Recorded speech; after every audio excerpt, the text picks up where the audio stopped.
here we go. Let's walk through the steps of structuring how you advise. Determine financial and timeline criteria, and get your prospect to commit and become a customer. As an inbound salesperson, you serve as a translator between the broad messaging found in your company's content and the unique needs of your buyer. If you're ready to advise, you've succeeded in capturing the buyer's interest and exploring the opportunities to help them. Now you need to effectively advise your prospect on next steps and get their commitment to move forward. That means presenting your product or service's value in a way that compels them to buy.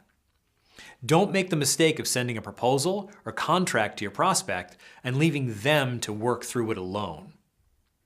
Instead, book a meeting with them so you can guide them through the particulars of what they're agreeing to. Regardless of whether a written proposal or contract is involved in your sales process, you need to do 4 things when you're advising your prospect on a path forward. Recap what you've learned about the prospect's goals and challenges so they know you completely understand their situation.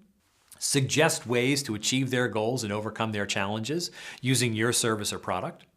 Confirm the prospect's budget, decision-making process, and timeline, and commit them to follow through on the plan you've worked with them to develop.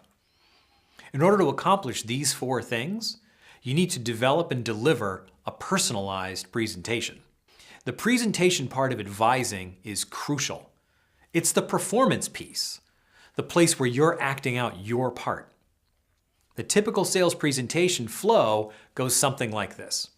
Here's who we are, here's who we're working with, here are the things that you told me, here's how we're going to solve the problem, here's where you sign. Now think about it. In many ways, that typical presentation flow is backwards. Why would you start by talking about yourself and then move to talking more about your prospect? More to the point, why are you talking about yourself at all? This late in the sales process, your prospect already knows who you are and who you've worked with. If they have any lingering questions on that front, they're far more likely to get answers from the internet than from you. The presentation is about adding value. Don't start out talking about yourself, your company's history, and a description of what you provide. Focus on your prospect. Be the advisor they need you to be, not the pitch person you think they expect you to be. A truly effective presentation flow goes more like this. Here's what I heard you tell me. Here's how most people in your situation think about making this change. Here are the pros and cons to the different approaches you can take. Here's the approach that will yield the best outcome for you.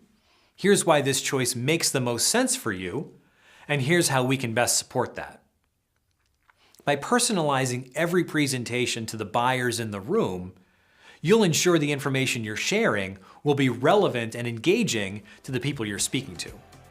And that, in turn, will increase their likelihood of moving forward with your solution.